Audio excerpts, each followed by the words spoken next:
and I'm noticing that there's a lot of people that were waiting in the wings getting ready for this particular topic we're going to do. We're going to have some fun with this. And I would appreciate you letting me know, one, if you have heard these statements before by providers, or if you have heard somebody tell you, oh, did you know Dr. So and so stated this the other day to me? That would be great. And then if there's any unique statements that you've heard from providers, working with providers, I'd like to know about it, because it'd be fun to put a compilation of these statements together. Um, with our CCO lives, don't forget, this is our casual event. We like to have interaction with you, and we really appreciate the topics that you send in. This is something that we had waiting in the background to do for a while, and thought this was the right time to present it. And oh, I see some names I recognize. Hi, Renee. How you doing? Again, this is a casual night, so feel free to uh, let us know things that you've heard. I'll keep an eye out on the side for conversation points. Let's get straight to the topic that we had picked tonight. 10 things doctors should stop saying to medical coders. Now, we in our world, coding, billing, auditing, uh, CDI, compliance, that world that we work in, provider education, we've heard some doozies.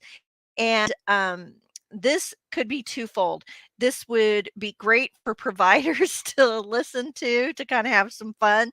But not only am I going to give you the statements that I've heard and other people have told me that they have heard, but I'm also going to tell you, tips on what to say to the provider when you hear this statement, as well as let's also think about, why is the provider making these statements? Because we cannot just assume that, that they're doing this to frustrate you. That's not the case. There is a legitimate burden or frustration that's happening, or they don't make these statements. Hi, Carmen. How are you? Great to hear from you again out of New York. Uh, Carmen was a previous student out of New York, so good to hear from you again. All right, let's start with number one. And I'm really looking forward to hearing what you guys say. Hi, Rhonda. I'll try to keep that eye going over there. All right, number one, stop emailing me all the time. Now, they may not have said this to your face, actually, but they're thinking it. Notice on this one, I had to grab this picture because look, 6,753 emails. We know that our providers get frustrated with queries. They do. And they're already busy. They're having to do all of this paperwork, or this documenting and stuff. Uh, they don't have to handwrite all that they used to, but still, even after they've seen the patients that day, they don't just leave. They have to clean up all their emails and get in early to do their emails. Sometimes when they're having lunch, they shut the door and they're working on their emails and messages and projects that they're a part of during that time too. So when they walk in the office in the morning, they are probably already having accessed messages and trying to take care of things before they walk in, and during their breaks and lunch, and when they walk out, they're not done. It's being a provider isn't something that you just turn the switch off. And the emails that we send them, it's important that we make sure that they're short, precise, get to the point, and doesn't need all that fodder. Don't be emailing like you're carrying on a conversation. They just need to know, what do you need from me, and then give me easy options to answer you. I don't want to have to reply in 2 or 3 paragraphs. Now, if you don't already have a query, format for your office, then you need to have one. Uh, most larger entities and organizations will have a standard. And again, why do we query the providers? Because we need clarification on something. So there are laws surrounding a proper query. We have to be very careful. If you want more information about a proper query, we have that both in the CCO Club, and we have some notes on that on the YouTube channels. However, just keep in mind that you can't say, "Hey, Doctor Feelgood, does your patient can I, code emphysema for Mr. Jones because I saw it on that CT scan when you checked for something on a liver." The provider said you can't do that. You have to have a format, which I'm not going to get into that now because, again, there's specific ways to do it, and we've done it before. When they tell you that they're being bombarded and they're frustrated with all of the emails that they're given, then that tells you that we need to figure out a fix for that situation. They One of the number one things in burnout for providers is their emails, hundreds of emails coming in. So most EMR systems, they'll have a query format, or they'll have a way for them to look at their queries, uh, figure out what your office has, and work together with the provider. Sit down with them and say, I know this is a burden. Let's come up with a proper query that will allow me to give you the information, and then you respond. And if it has to be what I call staccato, very little pinpoint, do, let's make that happen. And know that I will not send you an email unless it's something that I need information on, and I'll put time frames, whatever you have to do. So stop emailing me all the time. How many of you guys have heard that? Or, "I'm not gonna answer my emails." I've heard them say that too. It's like, "I've got too many, I'm not gonna answer 'em." It's like, 3 days ago, I sent you a query on, Mr. Jones. I need clarification before we can send that bill out." And, "Well, I'm not looking at my emails." Okay. Very good. Let's move on to number 2. Number 2, why the code doesn't match what I wrote.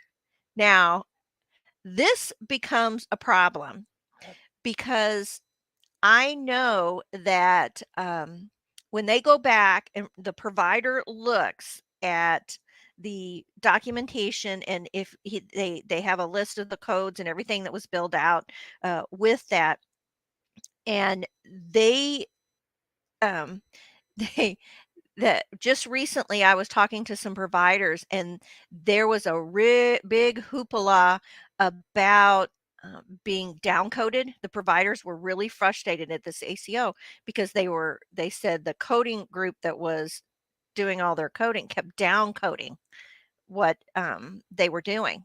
Well, I had talked to the director, and they said, Actually, what was happening is the documentation didn't support what they had picked." And so, of course, the coders went in and cleaned it up, and it ended up resulting in a lot of down coding. But that's all that the providers saw: a lack of money that they thought they were going to get because they had picked an E&M, but they didn't have the documentation and support for that E&M, and rightly so, the coder came in and lowered it. Here we have miscommunication.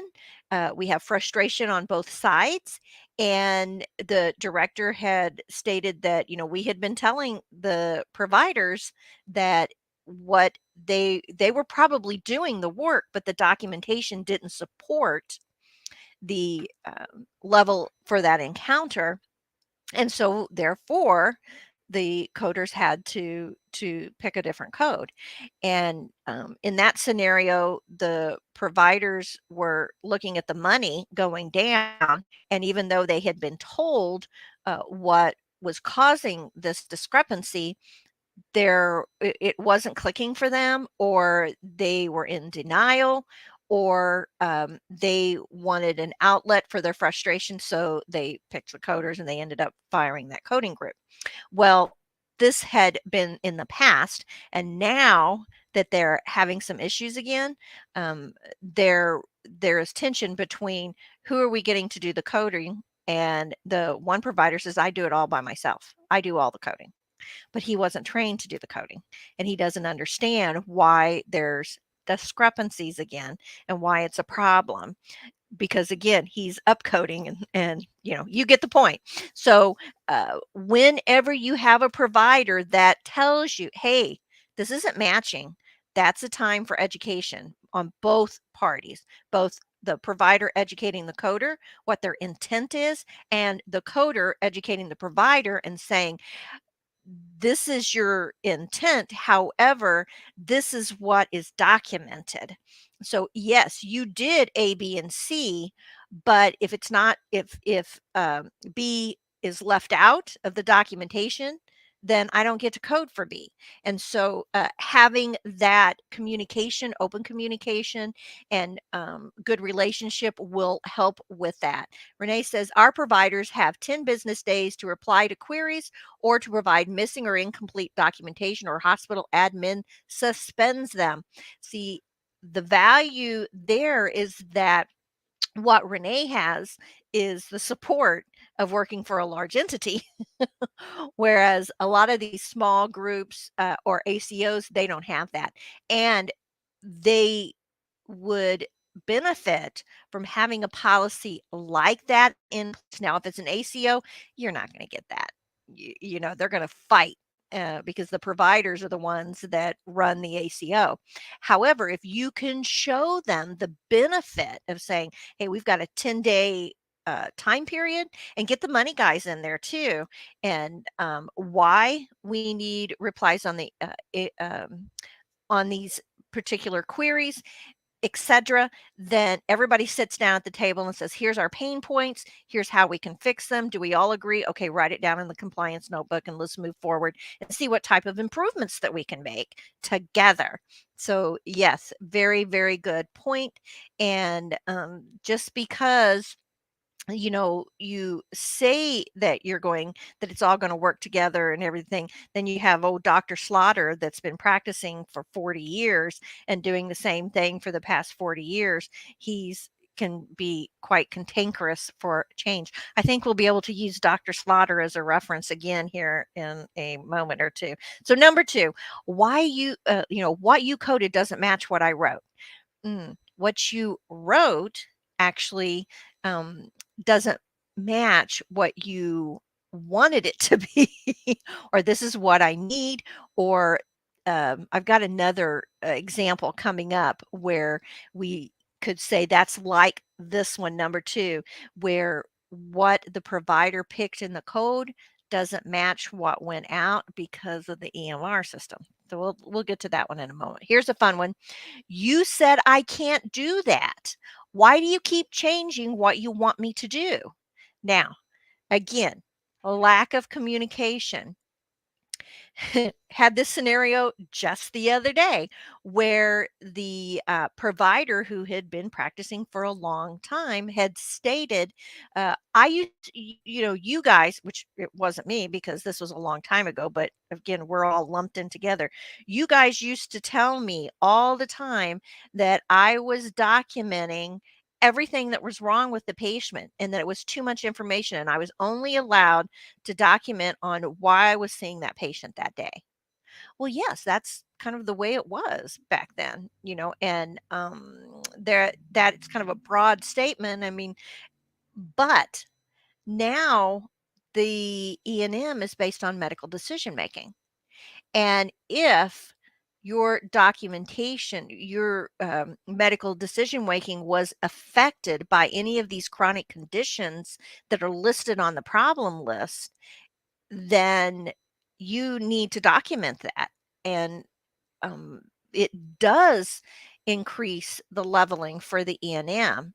So now we do want you to talk about the patient's hypertension, or if they are being seen for their prostate cancer, follow up for their prostate cancer, then I want to know all of those chronic conditions that make you consider, ooh, can I put them on this medication because they're taking prostate cancer medication, et cetera.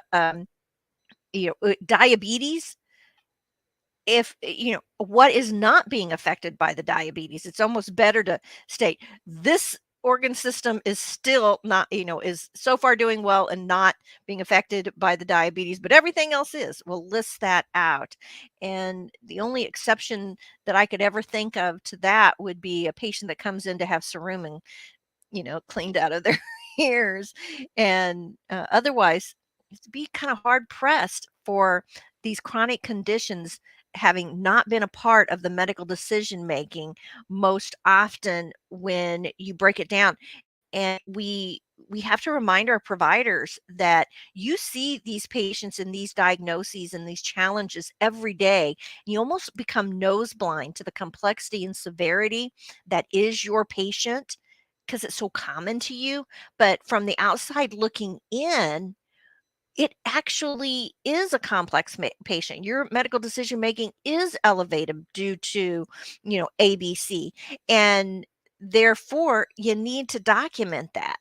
Uh, but just because it's routine for you, CMS doesn't feel that it is, and so we want to make sure that you get credit for the work that you're doing, and that your medical decision making is on, you know, on paper, and we can show the complexity and severity of that patient population that you're dealing with. Yes, we have that problem. They bill a lot of 99285s. That's right, Alanda. That is so right. Let's move on to number 4. Just tell me what to write and I'll do it. How many of you guys have heard this? And it's usually I tried to find, and this is supposed to be the provider, not the coder. This picture, I've seen them just raise their hands in the air. Just tell me what to write and I'll do it. No, we can't do that. But why would they say that? Because of their frustration. They don't wanna have to think about the code set. They are already burdened with everything else that's on their plate.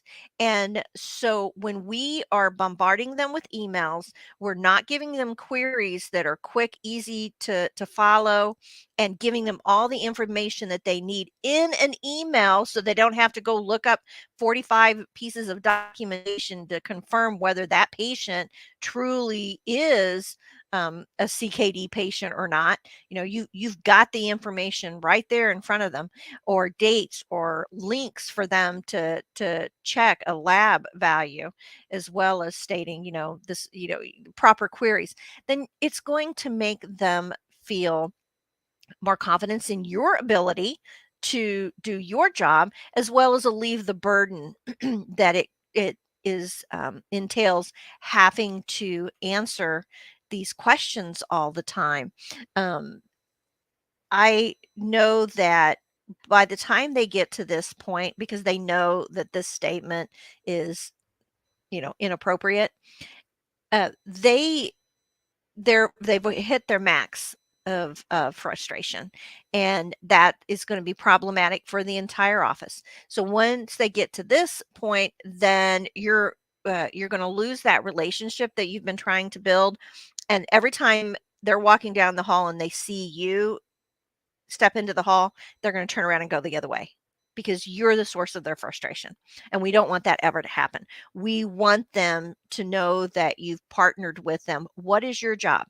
Your job is to translate their documentation into a code set. And so, therefore, we need to be on the same page all the time. And the best way to do that is to have good communication in the office, have routine meetings with them, maybe one day a week, just to go over any changes that are in the code set, or something that you are starting to see happen historically that could be problematic, and keep it short and sweet, 15 minutes a week to go over those details. And then most likely you won't have that level of frustration where they throw their hands up in the air and they're done. It's kind of the way I like to call it, their done moment. 5, how come you keep changing the rules? Well, again, the provider that I was telling you about saying, "You used to get on to me all the time when I would list, I would document too much, and now you're telling me, um, uh, to that since I stopped doing that, now I have to start doing it again? What," he literally said, "What rule do you want me to follow? You know, why do you keep changing this?" And, um, it's not me. It is the powers that be in our world that have changed the way E&M's done. And again, this particular provider that made this statement is one of the ones that is the poorest in his documentation. That he's always having them harp at him. He's always always at 100% review, and he's been in medicine for a very long time. So you put all of that together, and he's a great fellow, great doctor, even a subspecialist, sees a lot of patients. His patients love him. He's very thorough, but he came into the EMR system kicking and screaming. And then on top of that, the rules and the code started changing. He experienced going from 9 to 10. Then E&M leveling was a nightmare. He was part of the group that had let go their coding department because they were down coding them. He was still pretty raw about that. And what does that tell you? Tells you again, number one thing we keep saying tonight is the lack of communication. He doesn't want to know all the business side. He wants to know as much of the business side that he has to make sure that he can keep the lights on, and he, can keep his practice going. And yet he doesn't want to have to worry about when OOIG is going to check, these particular scenarios, or CMS decides to make changes, or we go, well, went from 9 to 10. Can you imagine what it's going to be like when we tell him that we're switching to ICD 11 in the next few years, and that everything will go even more electronic than it was before? So how come you keep changing the rules? uh, we need to, again, not burden them with all of the unnecessary information that is happening. But if you do those little 15-minute meetings once a week to kind of highlight, even if it's just you walking by their office and giving them a paper that's done attractively, simple information, staccato. Hey, by the way, CMS has released this, or I saw in the last audit that we did that there's a prevalence of missed old MIs, and we're doing this to flag those for you, so on and so forth. That will be helpful and will help with the communication. Renee says, my reply is just to tell me the story of what is going on with the patient. What treatment options did you discuss? What other conditions are you concerned about while treating the current condition? That last statement is one that I highlight a lot as well with the providers, is what are your concerns? Because that stuff's in your brain, but we're not getting them out of your little gray cells and onto, the paper. And that truly shows medical decision making, that elevation of, my patients had depression for over 6 months now. We've tried 2 medications, they're not working. My concern is that if we switch to another medication, XYZ could result, or that we're going to have to elevate to um, further testing, that maybe this is a result of something else that we haven't been able to figure out yet, et cetera. Or that we've gone through 4 medications to lower this patient's hypertension, and the patient can't tolerate anything. Everything's making them sick, and it's significant signs and symptoms that we're having to switch, and they've already got a lot of allergies. So my concern is, we're going to run out of options. And I remember even for my son who has epilepsy, every year he would go through a growth spurt, and his medication, he would start having seizures again on a regular basis because he would outgrow his dose. And then by the time he'd maxed out and was on the adult dose of a particular medication, it was determined, hey, this isn't working anymore. What's the next medication to try? And there for a couple years, it was kind of scary because we tried everything, and we even started trying combinations to see if they would control him, and it wasn't. And then again, as he was getting older, we thought, is he going to stop growing? What's going to happen? Uh, but uh, they did find a medication that worked, and it worked for a few years, and it was a game changer because it was a new medication. And then it started again, and then it was combinations of drugs. So during that time, his pediatric neurologist was stating his concerns in the documentation. My concern is da da da da da, and it was what we had discussed, and so that was helpful for as a parent of the child, as on the patient side, seeing that in the documentation. But it also elevated the medical decision making, as he was an intractable. Epileptic at that point, and his medical decision making was going higher uh, at that time. So, we want to see it all on paper. Would you do a video on how to increase your coding speed? Yeah, we got topic requests. We'll round back to that. Thanks for bringing up that point. We just did one actually Tuesday. All right, moving on to number 6. I didn't get into medicine to learn medical codes. So just, code whatever you want. All right. The red flags start going, waving, the bells are going ding ding ding ding, stop, stop, don't say that anymore.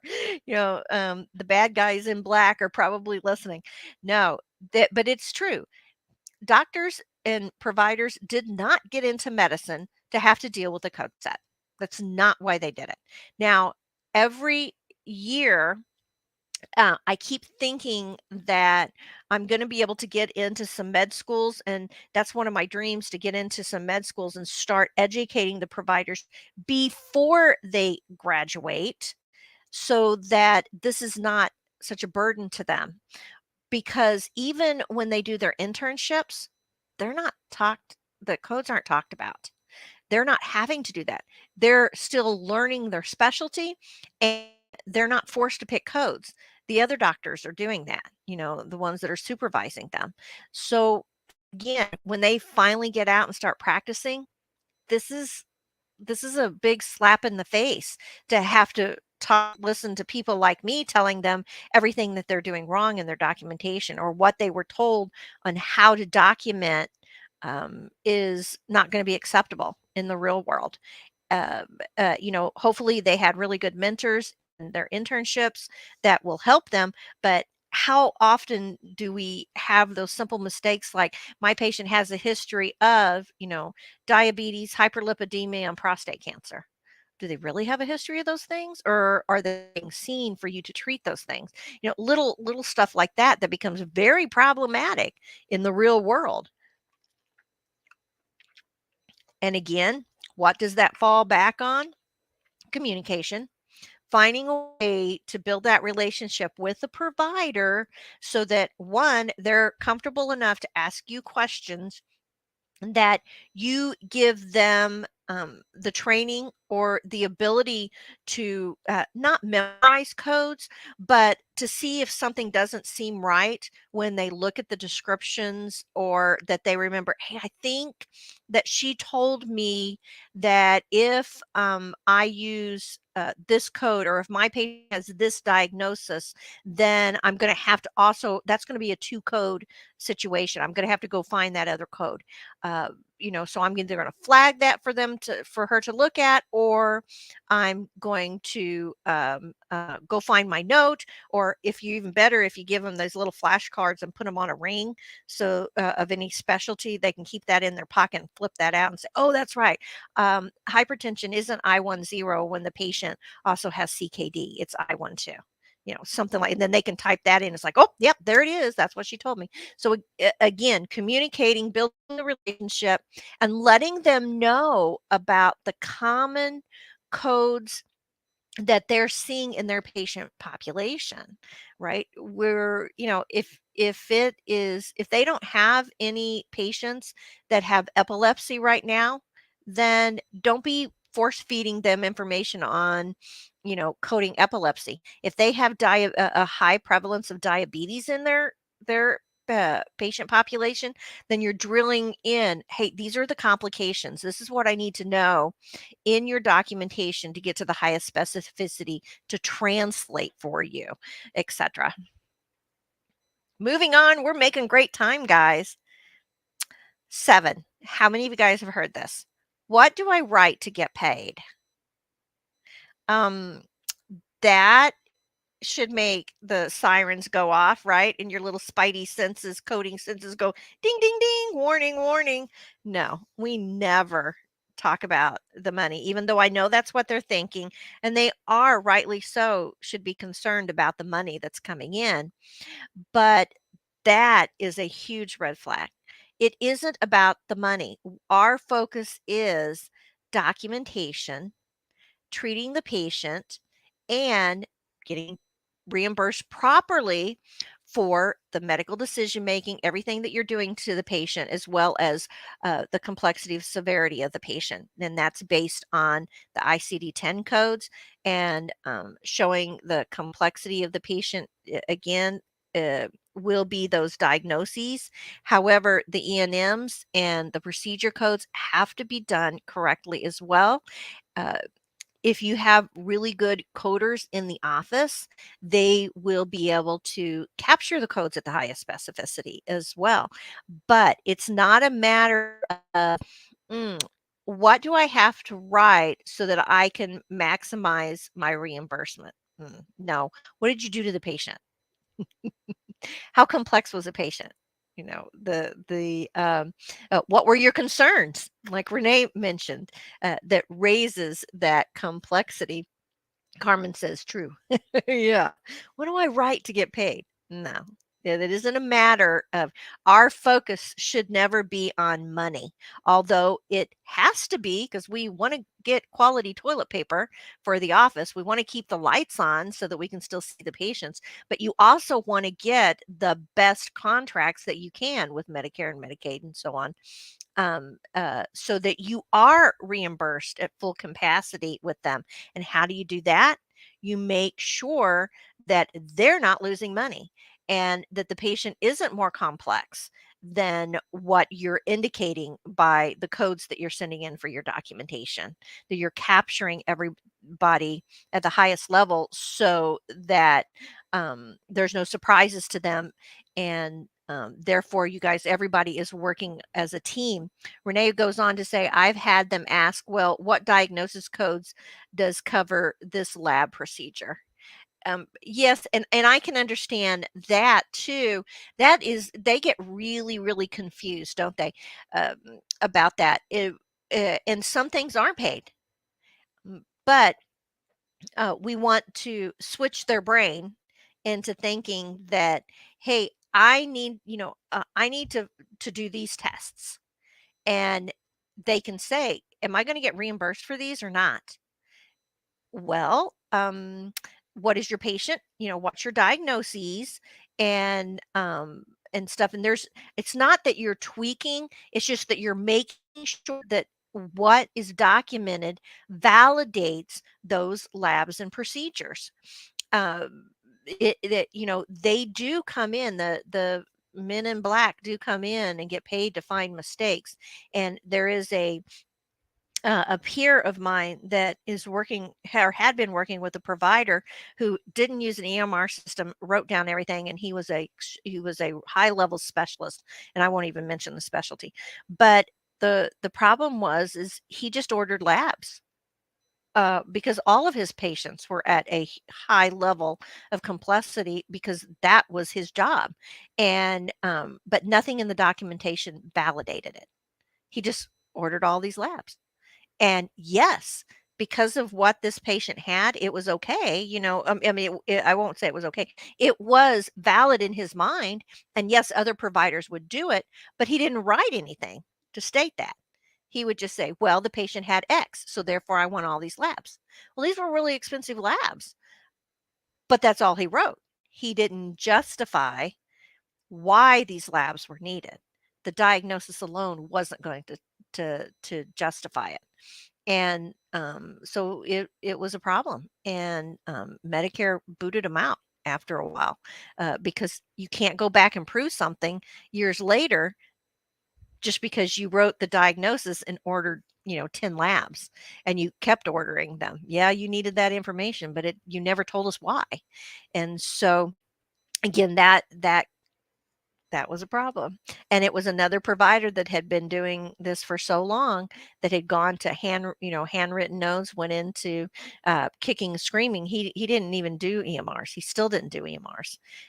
Still did everything handwritten. And they got permission. You can go in and get permission for some of that stuff, uh, by the on the federal level and state level, but it still wasn't enough to just state diagnosis, nothing else, 10 labs. And I know you guys know, what I'm talking about. So when the provider says, "What do I write to get paid?" That's another symbol, or a sign that, one, they're either frustrated because they aren't understanding the process, or, um, very few providers get into medicine to get rich. That's not their goal. There's statistics out there that's a very low percentage of people that go into medicine for that reason. There are some out there.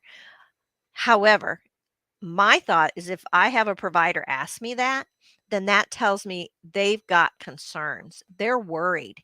What are they worried about? Because they don't understand the system and they don't trust you or whoever's been working with them. They want, they're one step away from throwing their hands up and that next saying, just what do you want me to write? And so again, they feel the burden that their name is on everything, and they're the ones that's head goes on the chopping block. Uh, Another thing that happens to them, all these horror stories after they get out on their own to start practicing medicine, the stuff they don't tell you in medical school, and then you have people like me show up and we're reality check, and again, they just want to practice medicine. So, you know, uh, don't don't gasp when they say this. Get to the root cause of why they want to know what they need to write to get paid. 8. I'm going to code everything as a 99213 so I don't get in trouble. I know you guys have heard this. I know you guys have seen it. And what do we know about that? Huge red flag again. Not every patient you see is a 99213.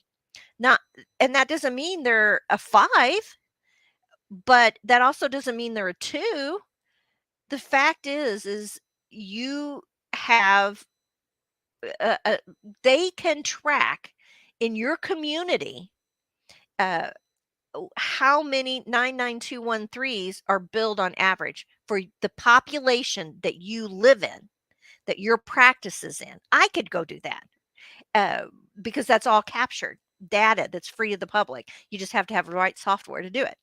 And so when that happens, again, it's usually a provider that has had somebody get in trouble or had heard about people getting in trouble. And so they just want to play it safe. And like go back to they just want to practice medicine. So they're not going to make any waves. They figure everything else will even out and it'll be okay in the long run, but it doesn't. That is worse even because if everybody's a 99213, the people the men in black that get paid to find mistakes, they are going to say, okay, obviously this person doesn't know what they're doing. And statistics show that, only 30% of the patients in this town, out of all of his peers, are 99213s. Because diabetes is so prevalent in this community, or another reason. So um, let's see. Carmen says Medicare medical billers and coders must stay in communication with the doctors at all times. Yes, they have to, and they have to be friends. They don't have to be like beer buddies or anything, but they have to have a friendly communication relationship of trust, and know that each of them can learn from the other along the way. So when they say, I'm going to code everything in 99213, you should say, stop right there. No, just zip it. Don't say anything else. That's a problem, because it is going to flag an audit. Um, Instead, let's go ahead and go over the new rules of what is a 99213. What's a 4 and a 5? And now with the E&M changes, you can say, great news. It's all about medical decision making. It's not all that leveling and ticking off boxes and stuff that it used to be. It is just the way you think is the way it's done now. And this is how a quick little sheet that will allow you to see that you can say, okay, did I do this? Did I do this? Is it one chronic condition? Is it two? Type thing. And they've made those real short and precise now. You can share that with them in your 15-minute meeting and say, you know what I'm going to do? I'm going to take a group of your patients for a week, and I'm going to follow behind you in the documentation and immediately let you know if you upcoded or downcoded yourself and why. And then I'll just make a little graph for you, as well as some notes as to why it was more or why it was less. And you'll have confidence in picking the correct E&M after we practice this a little bit. But absolutely do not use one code across the board, even if it's a low code. You are not going to get reimbursed for the work that you're doing. And you're going to have all of those people looking for mistakes knocking on your door because of it. It may not happen overnight, but they will find you. Diane says, I don't even know who does our billing, and neither do the doctors. Okay, that's a problem. You should know.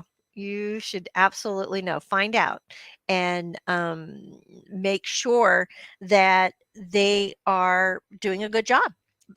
Not only should we audit the doctors, we should audit the coders as well.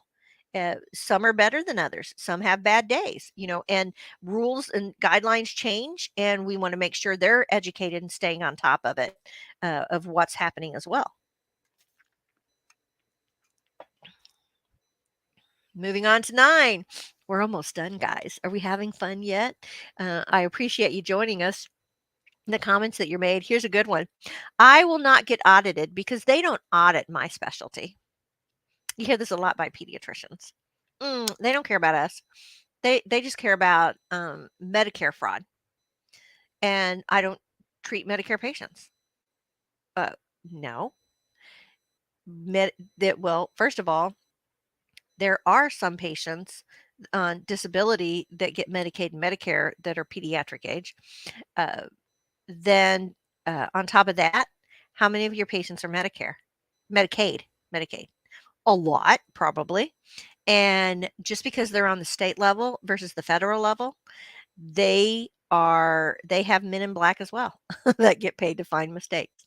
Their fraud and abuse is so prevalent in um, uh, for Medicaid and Medicare, and Medicaid is federally funded as well as state funded.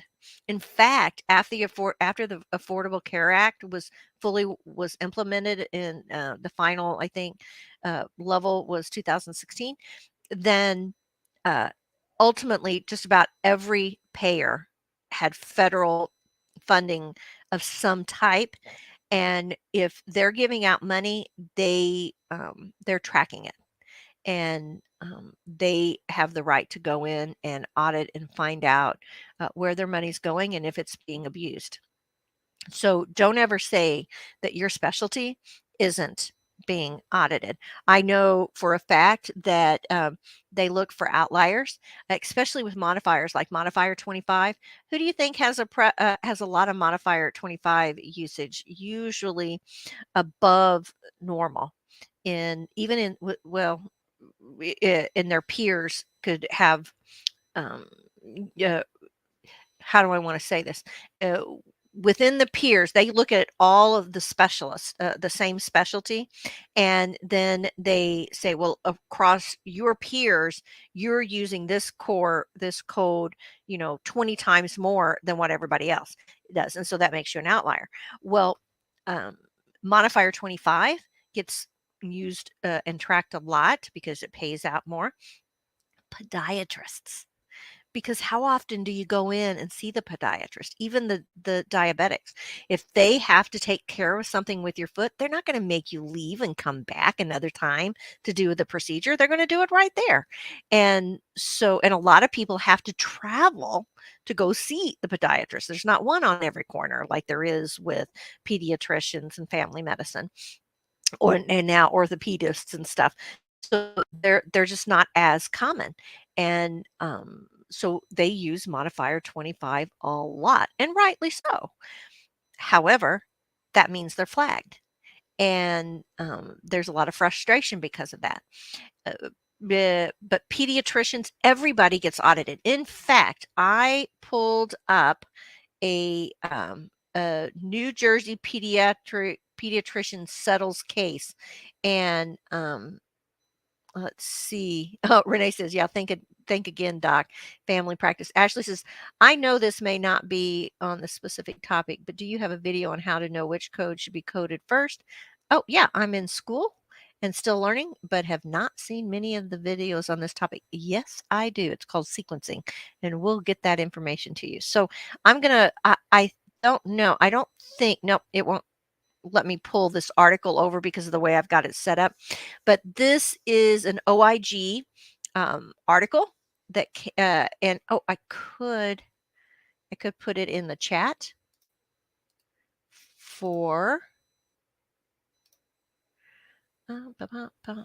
um, for Jesus if he wants to post it. I guess he could post that for us.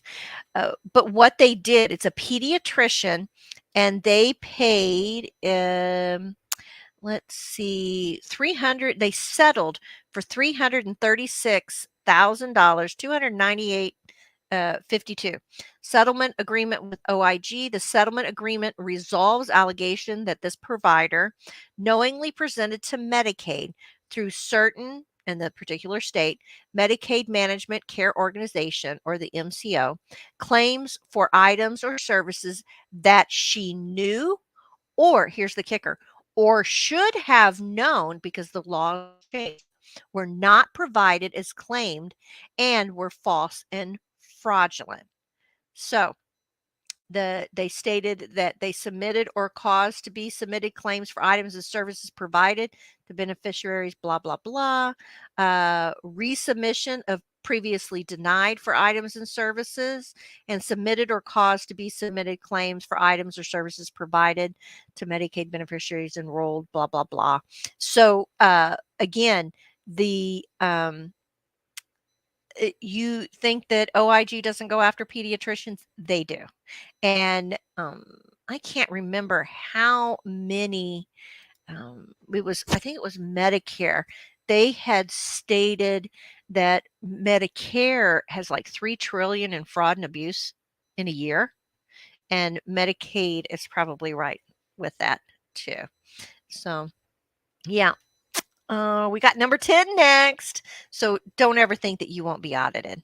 They audit the little practices as well as the big practices. And why do they audit? When they see codes repeated like 99213 and nothing else coded. And the red flag, honey. All right, number 10. I'm going to send my coding overseas because it's going to save me a lot of money. How many of you guys have heard that? Carmen says, back in the days when I used to work for cardiology office, I had to go to the hospital to review the MRs and seen auditors with medical records to check docs' notes. Yeah, that's right. And sometimes they're paid outside source. So I do contract work where I go in as an outside looking in, which is beneficial a lot of times because uh, not only do the providers get a little nose blind, but so do the coders in the business office. It's like it's, you see this all the time, and they're scrambling to get everything done and stuff.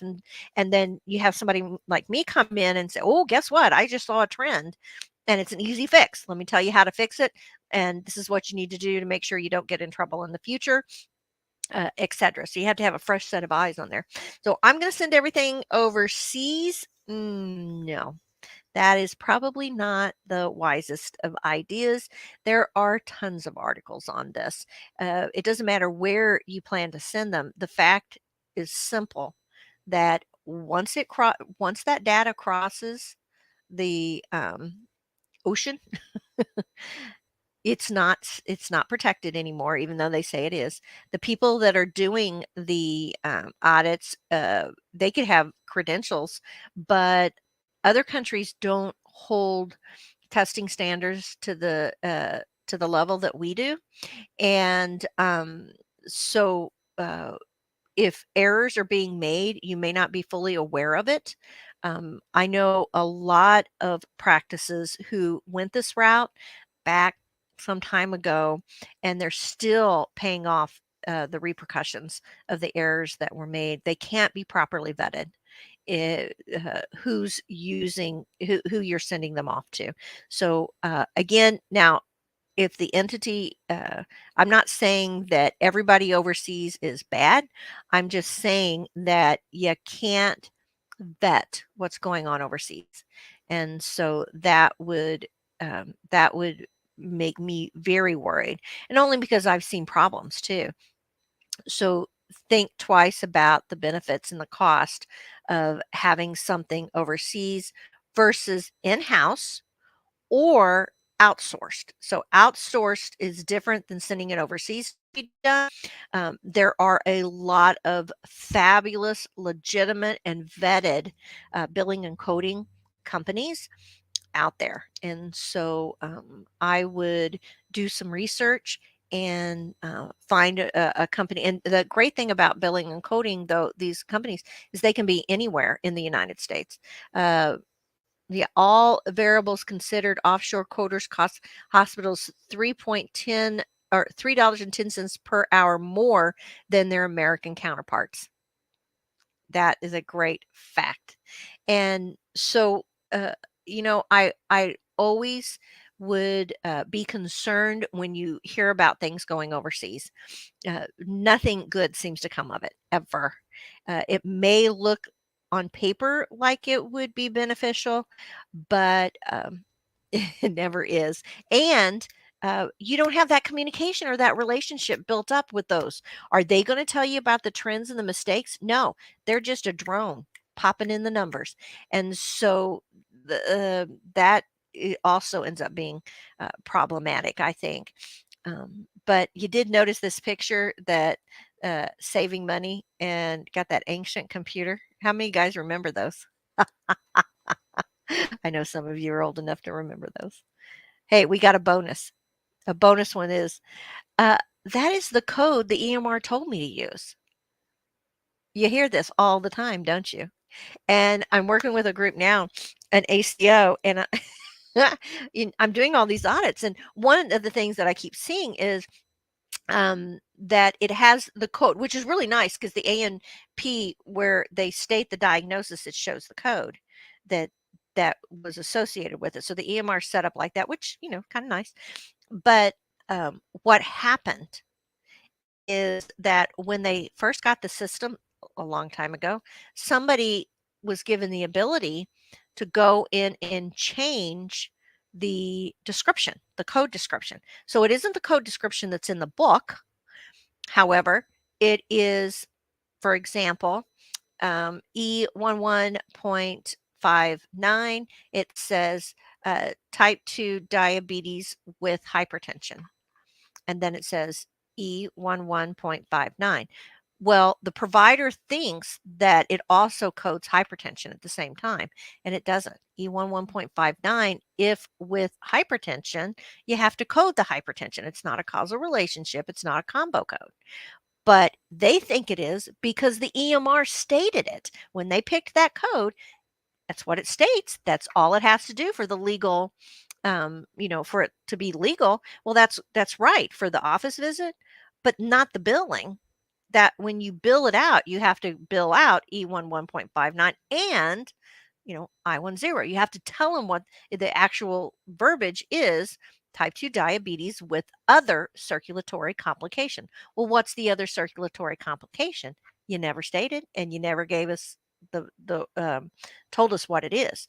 Uh, it if it Because that statement that came up in the documentation isn't the statement that goes to CMS.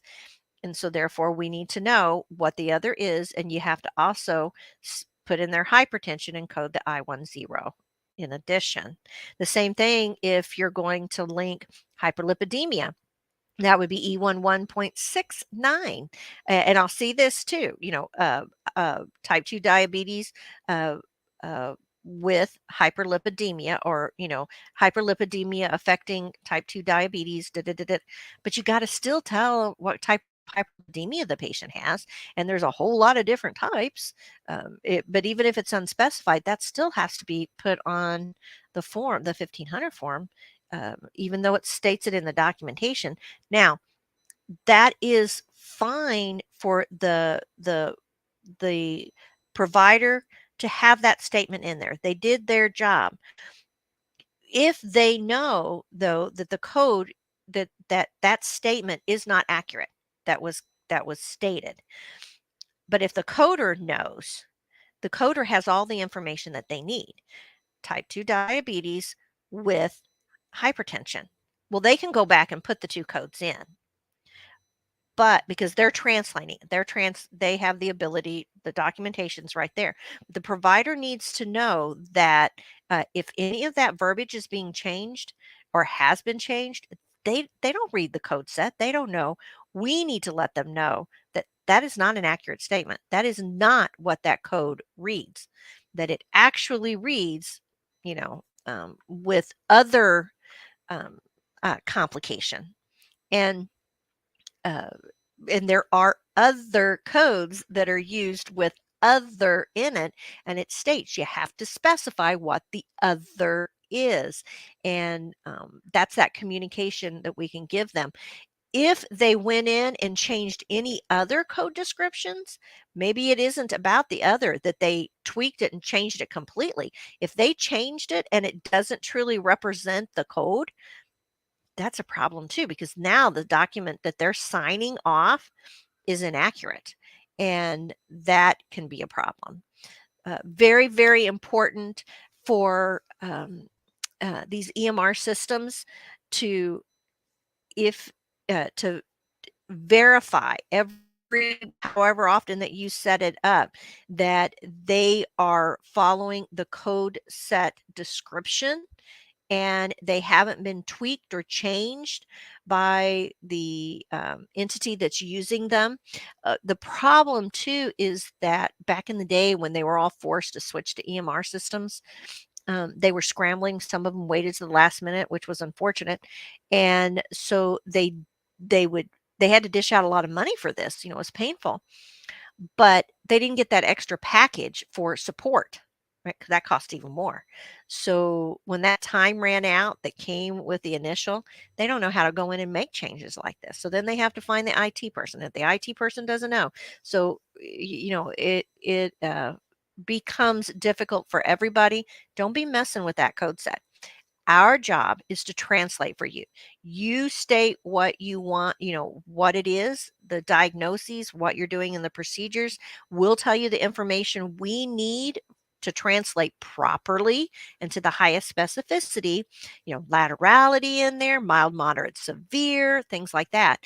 And then as long as you know what verbiage needs to be stated for specificity, you'll get less queries, and you will also probably see your reimbursement go up because of the accuracy and the complexity being reflected in the codes.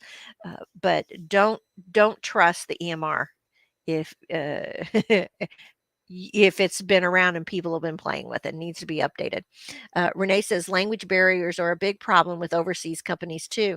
A conversation that a colleague had with one of those overseas companies was she was trying to correct them on an OP report or a CPT, trying to explain that they were interpreting the wrong part of the body. It was supposed to be the cervical gynecological procedure, and they kept telling me no, the cervix is in the neck, it's the bones. I just talked about this the other day about why it's important to understand the verbiage and the terminology because a lot of uh, different body parts are named after each other, and as well as being used in multiple parts of the body, different ones. And that's exactly an example that I had given. Cervical is two places in the body, and I can just see where if English isn't your first language and then you're having to learn medical stuff on top of that, mm, yeah, not good. Um, so thanks for sharing that, Renee. That's a good one. All right, guys. So if you have topic requests that you'd like us to go over, it's real easy to submit them. Go to cco.us/topic request. We absolutely want to hear from you. It's a lot of fun to do these live with CCOs, especially if you have a topic that we know a lot of people struggle with. I love doing the research for it, especially if it's a disease process, ICD-10. Of course, I'll do CPT if you make me, but we want to be able to give you value, and we want you to continue to come to us for answers. It makes us smarter as well. So submit your topic requests. And I know that one came in already. Great idea to increase speed. We just did Tuesday a video on that for our club, our CCO club. Now, it was private. So if you want to see certain topics that again, we do exclusively for our club members, then go to cco.us/club. It's a minimal monthly membership fee, and you will get a lot of value from it. But again, the easiest way to find out what's going on is to go to cco.us. Our club members always take priority, by the way. We love them more than the others. No, I'm just kidding. We do have a lot of fun in the club, and we do appreciate all the comments and the topics that are submitted and that we talk about and the questions that come in. We get a lot of scenarios that come in for everyday practices that people are struggling with. But by far, we want you to know that we enjoy what we do. We're passionate about it, and learning with us is a lot of fun. So tell others. Feel free to share these videos and let everybody know that they can get value in coming to cco.us. Share and let them know about the club. And if you're watching us on YouTube, don't forget to hit that little button. There's even a little bell, and then you'll get a heads up that we're doing another video for you.